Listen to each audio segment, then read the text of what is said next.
Real Polak, do do do do do do. Real Polak, do do do do do do. Real Polak, do do do do do. Real Polak, yeah.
Here.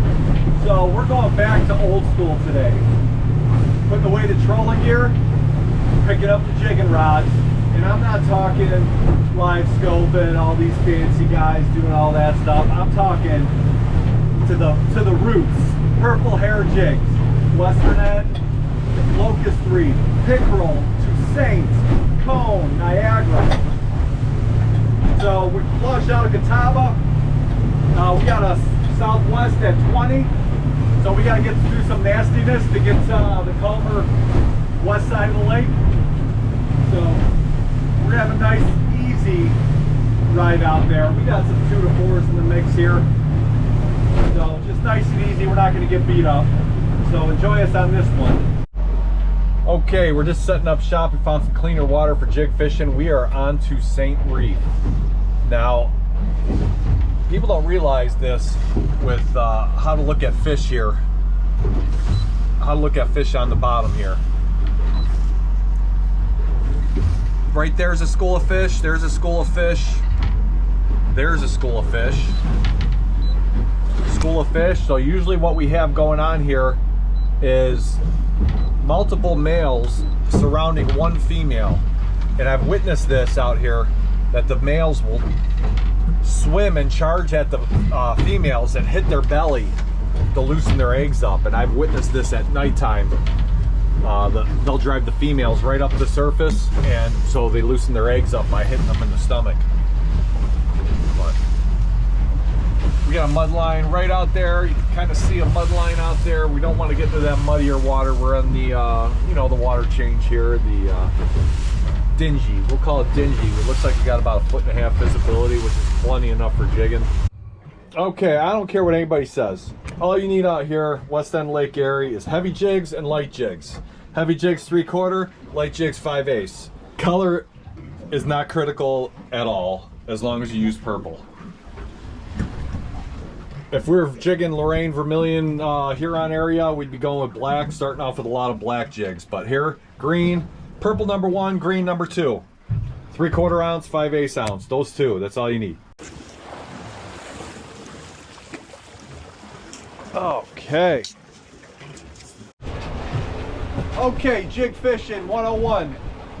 Jig has to hit the bottom every time. Has to. You pop it, it has to hit bottom every time. So you let it down to the bottom. Depending on water temp, we're sitting at 47 degrees. I like a pop like this. Pop, pop, pop. You always have to hit bottom, so you're constantly, with the depth changes, you're constantly changing how much line you have out. Pop. We're going with 3/4 ouncers. Pop. Pretty quick, we're at 47 degrees. You want this, it's a little bit too windy for us. You guys with your Trovas, you guys have it made right in this kind of stuff. Coming up down to 10 foot now. As you can see there, right on the windy side. These fish are always going to be on the windy side of the reef when they're spawning, because that has the most current. So we're on the westerly side of Toussaint right now, just popping. Pop, pop, pop. No pop, pop.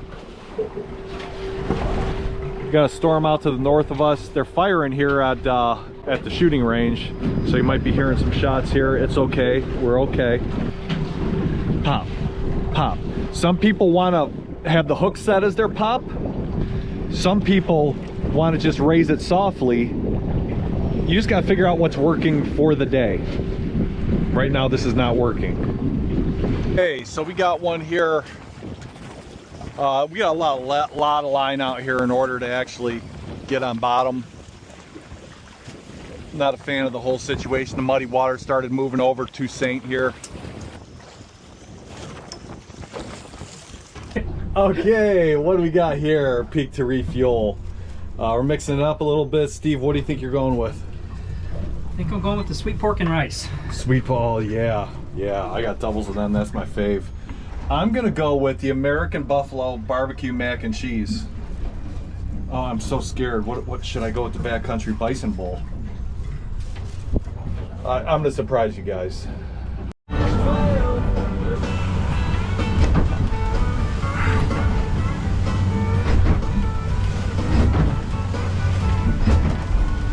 Yeah, it's good. It's not my favorite though. Still, Mexican. The Mexican one's my fave, but still very good.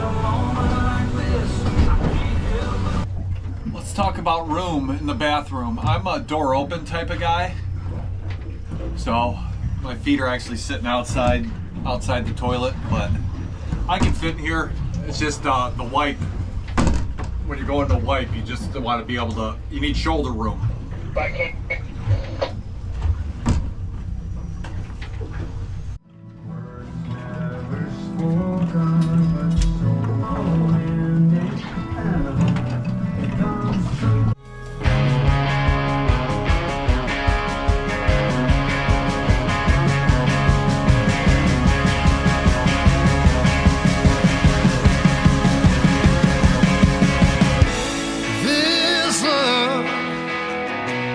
Getting kind of dangerous.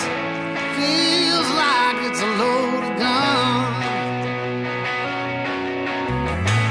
My mind stunning like a cloud of dust. My heart always wants to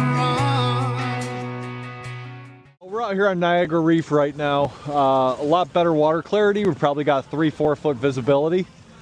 And a little bit colder. We're at 48.8 degrees over there on Saint. I believe spawning ends around 50. So we got fish that are just here at Niagara at 47 degrees. Oh, you fudgesicles! Yeah, there's a good amount of fish here. A little bit deeper jigging, a little bit faster jig, I think, because we had the clarity that the fish could see it.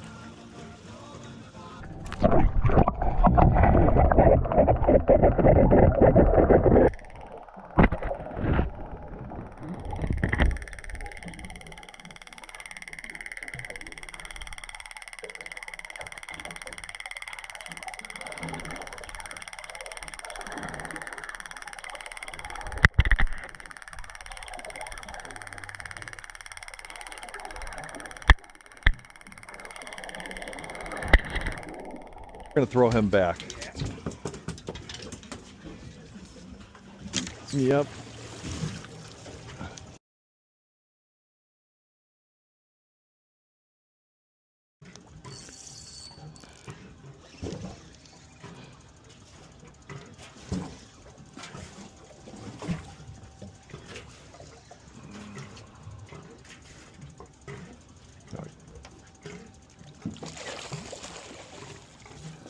So we're moving around a lot today, just trying to find some cleaner water, nicer water, more fish, you know, all this stuff. Went out to Niagara, maybe picked a couple more up.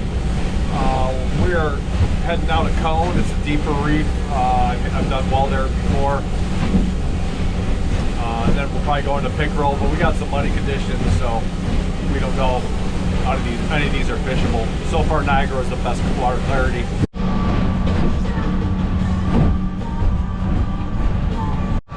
All right, so we're kind of looking for a place that we can set up shop to anchor up for the night. We're out here in front of Ottawa. McGee Marsh is right up here a little bit. We're gonna see if we could anchor up. I see they always have boulders out in front of this Ottawa McGee Marsh area. There's always submerged boulders. So I really like the putts in here a little bit. I've got to get within, I don't know, 150 foot before we could launch the real little pole lock and get to shore so we could start a fire. I don't know. We're gonna cook on the boat before we do that. Just take it slow though in here. I'm putzing. I got my motors trimmed up.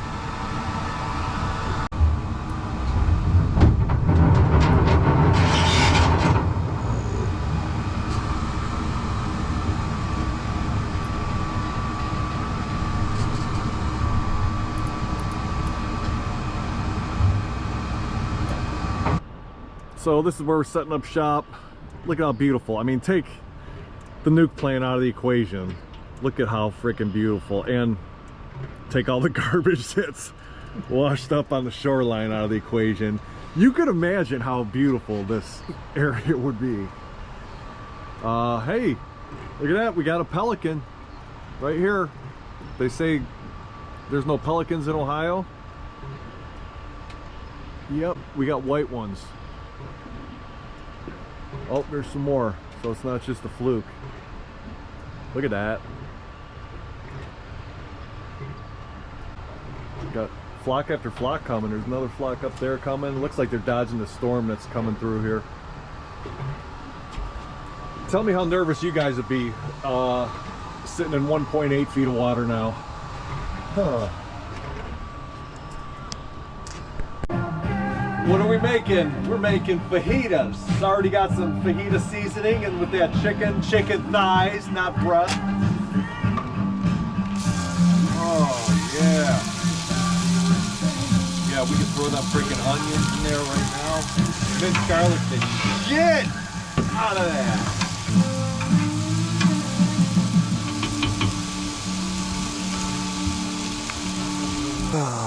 Yeah, sure.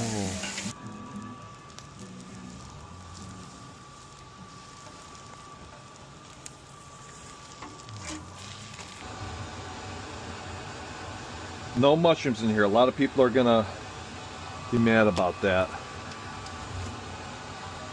But yeah, no mushrooms going on. I'm not a big mushroom guy. Not at all. So I'm okay with that.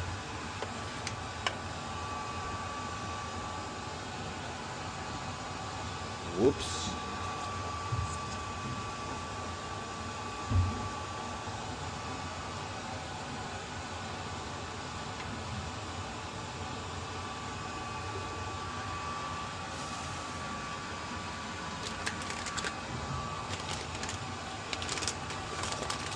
Whoops.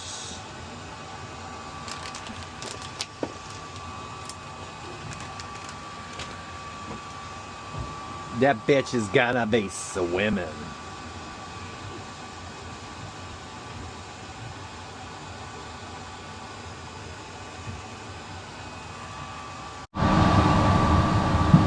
And one of the easiest meals to make on the boat.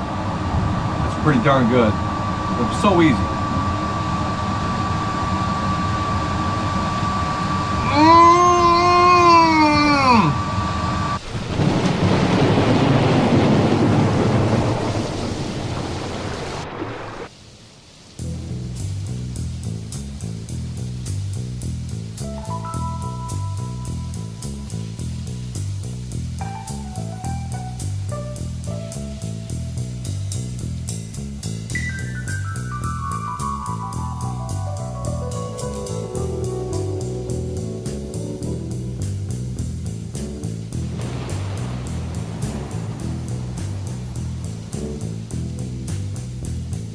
Riders on the storm,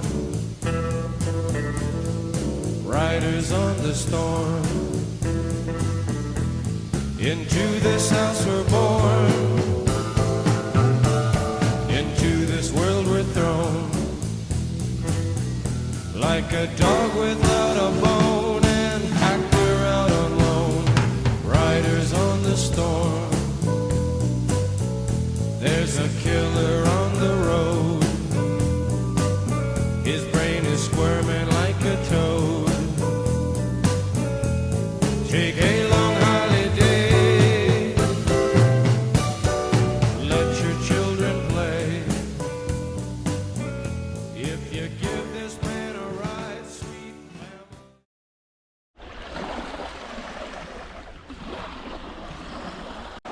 Arr, we found me booty.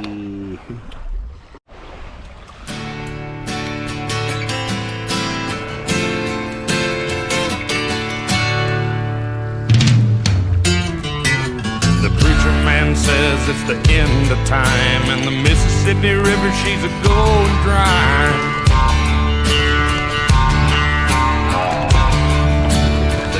Is up and the stock market's down, and you're only getting mugged if you go downtown. I live back in the woods, you see, a woman and the kids and the dogs and me.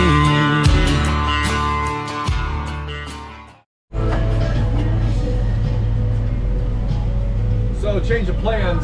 We are going, just got done having a little fire on the beach, drinking a couple beers. The wind is supposed to pick up at 8 a.m. So it's 11:22 p.m. right now. We're driving right to Niagara Reef. We're gonna start jigging, try to get our fish tomorrow's limit. And yeah, I just wanna try to beat the wind. So we're treating ourselves a midnight snack. Peach cobbler. See how this peach cobbler goes. No ice cream though. On a serious note, I'm gonna tip you guys off. This has killed thousands of people in our history. Well, in our recent history. Not recent history, past 300-400 years. Thousands of people have died this way. And it happened to me last fishing trip. I have a tool bag over here. Let me get some other lights on. Tool bag over here that I set right underneath this seat right here, and I was driving through I noticed it before I went through Kelly Shoal, and it seemed like I was just heading the wrong direction, and I was heading in the wrong direction because I had steel tools and iron within 2 feet of my compass in the floor here. So always remember that. Never keep anything metal close to the compasses. I've had it where 10 degrees have been different states that you come back to. So 10 degrees make a lot of difference. So make sure you don't have a huge stockpile of tools next to your compass. Thank you. All right, people ask me all the time what I like to run at night, what kind of lights and everything at night. So definitely VHF is dimmed down. I go to like number 2, number 3 setting on the lights. The screens I go to night mode, and then I even dim them down more. I like to have a known traveling. I like to have my radar set up primarily just radar, and then radar overlay on chart plotter because I want to confirm targets. If I hit that, I want to confirm, hey, is it here on the chart plotter? Hey, is that just a marker that I'm marking and not a boat? I always like the settings also. I just switched over to the targets on my radar, show direction of movement and mile per hour. So that's kind of nice. Oh, those are some big chunks of peach in there.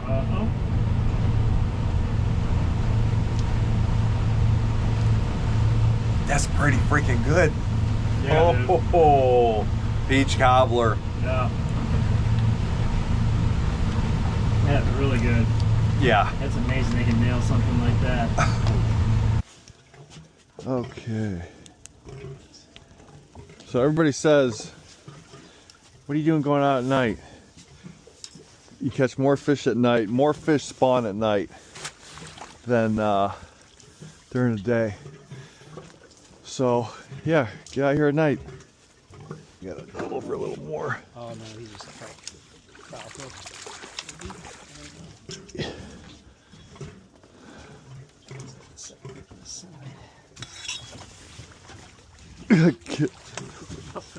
fucking rat.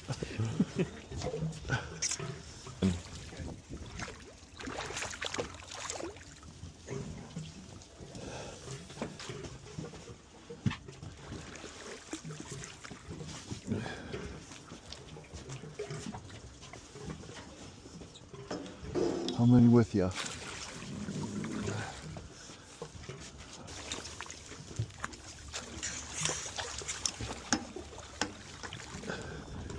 I saw your minnow fly off too.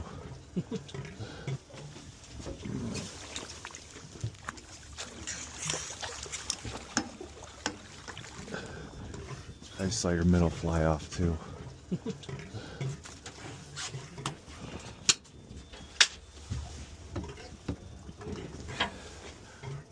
So yeah, we're jigging in like 6.5, 7 feet of water, and this seems to be where they're at, especially at nighttime.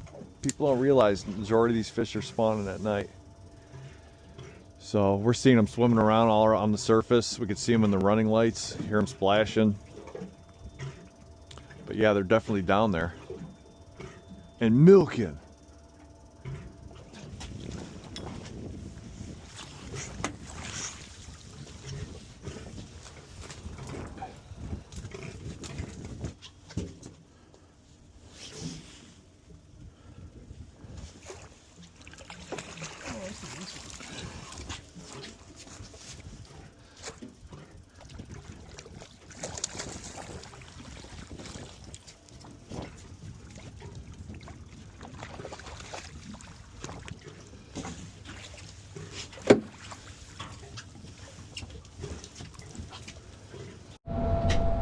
Okay, so we're heading in.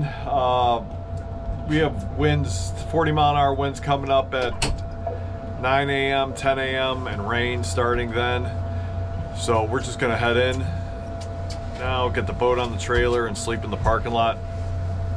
I don't want to put the boat on the trailer, that kind of wind and rain and all that good stuff. And it is 3:43.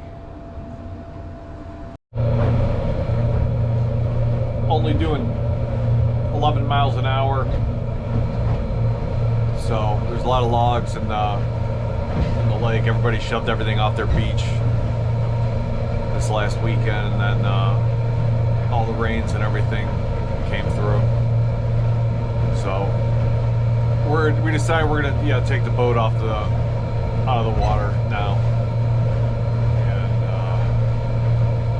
and maybe get like 5-6 hours of sleep on the boat, the parking lot. Well, we made it. 4:35 in the morning. You'll never guess what we're having for breakfast. Fajitas! This was the jigging technique that started catching fish. So first I always start out with just the pop and drop. Slack line, slack line, slack line. You could change your frequency up if you're not getting a bite, but it was working. And this is 46-degree water temp also. This is what was working. 6 inches up and down. 6 inches, that's all these boys were asking for. I was getting bites when we were drifting real slow, when it was boom, boom, and give it a couple second pause in between, but you have to mix it up. You're not going to catch nothing if you're not looking at other boats that are catching and seeing what they're doing or changing what you're doing. Okay, let's go with the setup we're using. Got your hair jig. This is very important. Your trailer or your assist hook has to be a thicker monofilament or fluorocarbon line, or even the steel line, so it stays straight. Because what happens is this, when you're jigging, this will wrap around your main line. So also, I'll take my Berkeley Gulp alive, hook them right through the head just like that, and to keep this assist hook from doing its thing, as far back as you can to get that line as straight as possible, I like to put that hook right through there. Just like that. So it always somewhat keeps it straight.